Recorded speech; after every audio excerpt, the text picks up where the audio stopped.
दुर्लभ राठी को big respect and love दोनों आपको इस वीडियो में नहीं मिलेंगे। पंजाबी च कहावत है ना, थुक के जटना। जी पाकिस्तान के खिलाफ जो आपने वीडियो बनाई है उसमें सेम आपने वही काम किया है। सारी उम्र गोदी मीडिया गोदी मीडिया गोदी मीडिया कर करके आखिर में उस वीडियो में सारे रेफरेंस, एक रेफरेंस इंटरनेशनल नहीं है, सारे रेफरेंस आपने गोदी मीडिया से दिए हैं। दिल तो नहीं मान रहा, मगर आगे की वीडियो में मैं कोशिश करूँगा कि मैं ज़रा तमीज़ के दायरे में रहूँ, क्योंकि ये रोस्ट वीडियो नहीं है। रोस्टिंग जिनका काम है ना, वो आजकल अपनी ख़ानदान की नुमाइश कराने में मसरूफ़ है। मेरा माफ़ करना, गुस्से में इधर उधर निकल जाता हूँ। तो चलें शुरू करते हैं। तो राठी जी ने सबसे पहले बात की थी सीज़ फायर की, और इससे रिलेटेड उन्होंने अपने एक मीडिया का एक आर्टिकल दिखाया कि जिसमें लिखा था कि पाकिस्तानी DGMI ने जो उनसे कॉन्टेक्ट किया इंडियन DGMI से, मगर ट्रंप तो कुछ और कह रहा है। ट्रंप तो कह रहा है कि मैंने करवाई थी। Trump announced the ceasefire in a post on Truth Social. After a long night of talks mediated by the United States, I am pleased to announce that India and Pakistan have agreed to a full and immediate ceasefire, Trump said, congratulating the leaders of both countries for using common sense and great intelligence. India के ministry of information के मुताबिक ये जो सुलह हुई थी, seize fire हुई थी, ये पाकिस्तान और इंडिया ने आपस में मिल के किया, इसमें किसी का कोई लेना देना नहीं है। तो वो जो ट्रंप जो ढोल बीट रहा है कि मैंने दोनों के खिलाफ सीज़ फायर कराया, तो अब किसकी बात माने बंदा? इंडियन मीडिया की, जिसको आप खुद गोदी मीडिया कहते हैं, या फिर ट्रंप की? फैसला आप करें। तो राठी जी, दूसरा आपने जो एतराज़ किया था वो ये किया था कि जो सीज़ फायर वायलेशन है वो पाकिस्तान ने की है। और इसके जो आपने प्रूफ में अपना ही गोदी मीडिया का एक आर्टिकल दिखाया जिसमें लिखा था कि पाकिस्तान ने सीज़ फायर की वायलेशन की है। अब आप सारी उम्र खुद बोलते रहे हैं कि गोदी मीडिया कोई क्रेडिबल सोर्स नहीं है, तो हम क्यों माने? हम क्यों माने? ये अभी ये देखें, एक मैं आर्टिकल पोस्ट कर रहा हूँ इंटरनेशनल न्यूज़ से। तो अभी ये देखें, मैं आर्टिकल लगा रहा हूँ, आप ये पढ़ें ज़रा, इस पर क्या लिखा है। वायलेशन जो है वो दोनों तरफ से हुई थी, ना कि सिर्फ पाकिस्तान ने वायलेशन की थी। अभी पाकिस्तान जो है वो क्लेम कर रहा है कि इंडिया ने वायलेशन किया है, इंडिया क्लेम कर रहा है कि पाकिस्तान ने वायलेशन किया है। तो आप अगर वीडियो बना रहे हो तो कम अज़ कम न्यूट्रल रहते हैं ना। उसके बाद अपना राठी साहब बोलते हैं कि जो पालगाम में जो टेररिस्ट अटैक हुआ है उसकी जो जिम्मेदारी है वो TRF ने ली है। और TRF जो है वो क्या उसको कहते हैं, शेडो अकाउंट है, ऑर्गेनाइजेशन है लश्कर तैयबा की। तो धुरब राठी साहब, वो जो वीडियो थी जिसमें TRF ने किया, बाकायदा उन्होंने बोला था कि हमारा इससे पालगाम से कोई लेना देना नहीं है। और जो आपने ये बोल दिया कि लश्कर तैयबा की ये शेडो ऑर्गेनाइजेशन है, तो आपके पास कोई प्रूफ है कि बस मुंह में आया और बोल दिया भैया प्रूफ तो हमको चाहिए नहीं, बस दिल किया तो बोल दिया? उसके बाद अपने धुरब साहब बोलते हैं कि जो पाकिस्तान में 9 मुकामात पे जहाँ पे हमने शेलिंग किया, मतलब इंडिया ने मिसाइल अटैक किया है, वो क्रेडिबल इंटेलिजेंस इनपुट के मुताबिक किया गया है, एम नहीं कर दिया ताकि सिविलियंस हार्म ना हो। और इसके प्रूफ में पता है उन्होंने क्या दिखाया? एक अपना ही गोदी मीडिया का एक पोस्ट, एक मैप दिखा दिया जिसमें सिर्फ 9 निशानात लगे हैं, और बोल दिया कि ये क्रेडिबल इंटेलिजेंस इनपुट है। अच्छा, इसमें एक बड़े मज़े की बात है कि अपने राठी भाई ने ना इसमें अपनी वीडियो में एक काला, मतलब आई मीन ब्लैक जेंटलमैन, उसकी वीडियो लगाई ताकि बंदों को लगे कि ये इंटरनेशनल न्यूज़ है। हालांकि वो जो जिस न्यूज़ चैनल पे एंकर है, वो फर्स्ट पोस्ट है, उस न्यूज़ चैनल का नाम है, और वो पता है किसकी है? अपने अंबानी साहब की, मुकेश अंबानी। भाई हम मानते हैं वो किसी को भी एंकर रख सकते हैं, भाई उनके पास बहुत पैसा है, बस उससे वो कोई क्या उसको बोलते हैं, अथेंटिक नहीं हो जाएगी, फिर भी गोदी मीडिया गोदी मीडिया। अब राठी साहब ने ये भी बात की कि पाकिस्तान ने चुन चुन के उन जगह को निशाना बनाया जो सिविलियन प्लेसेस थी। हालांकि ये बात सरासर गलत है। पाकिस्तान ने भी मिलिट्री प्लेसेस जो हैं उनको अपना टारगेट बनाया था, ना कि सिविलियन प्लेसेस को।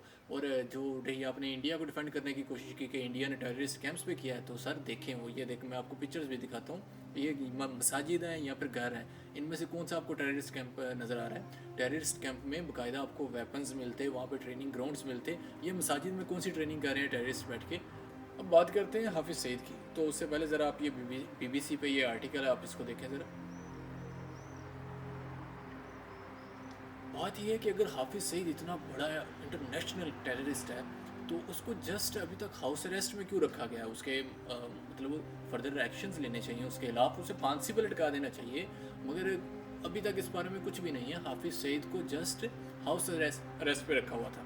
अच्छा, इसके अलावा अपने राठी भाई बात करते हैं पेशावर अटैक की और बीएलए की, बलूचिस्तान में जो कुछ चल रहा है, तो इसको समझने के लिए हमें थोड़ा सा पीछे जाना चाहिए जब कि कुलभूषण यादव को गिरफ्तार किया गया था। जी हाँ, आप कुलभूषण यादव की ये स्टेटमेंट देखें ज़रा।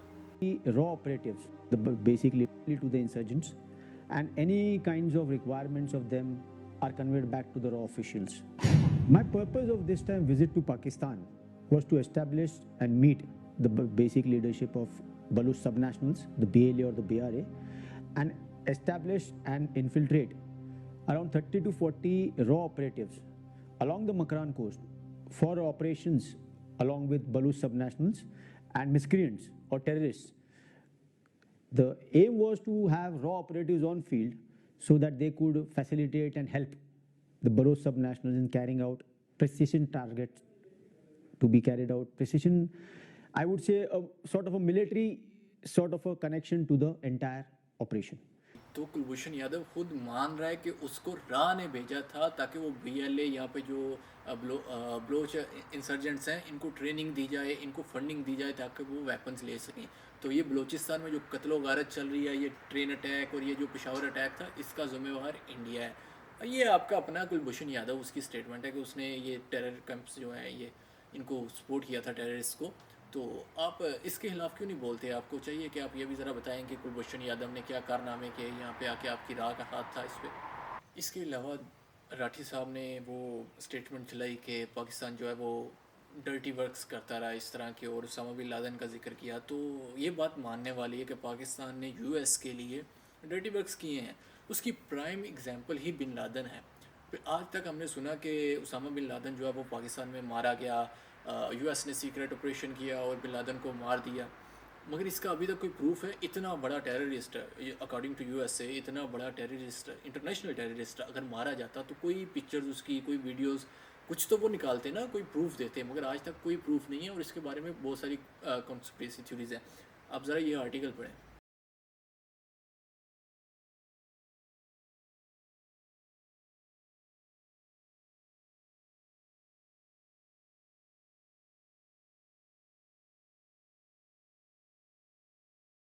इस आर्टिकल में साफ साफ लिखा है कि पाकिस्तान ने उसामा बिन लादेन को यूएसए के कहने पे अपने पास रखा हुआ था और फिर यूएसए ने फेक स्ट्राइक करके और बिन लादेन को मार दिया। इसके अलावा जो 9/11 है, 9/11 पे बहुत सारे ऐसे क्वेश्चन हैं जो अभी तक अनआंसर्ड हैं। उसके बारे में फर्दर बात ही नहीं की जाती। 9/11 के बारे में इसका केस अभी तक पेंडिंग है, 9/11 का केस अभी तक पेंडिंग है। तो बहुत सारी कॉन्स्पिरेसी थ्योरीज भी हैं इस बारे में कि 9/11 खुद अमेरिका ने करवाया है। इसके अलावा जो अपने धुरब राठी साहब बात करते हैं कि इंडिया को आखिरकार पाकिस्तान से क्या चाहिए, इंडिया ने क्या लेना पाकिस्तान से। तो भाई यही बात तो हमें समझ नहीं आती कि इंडिया ने पाकिस्तान से लेना क्या है।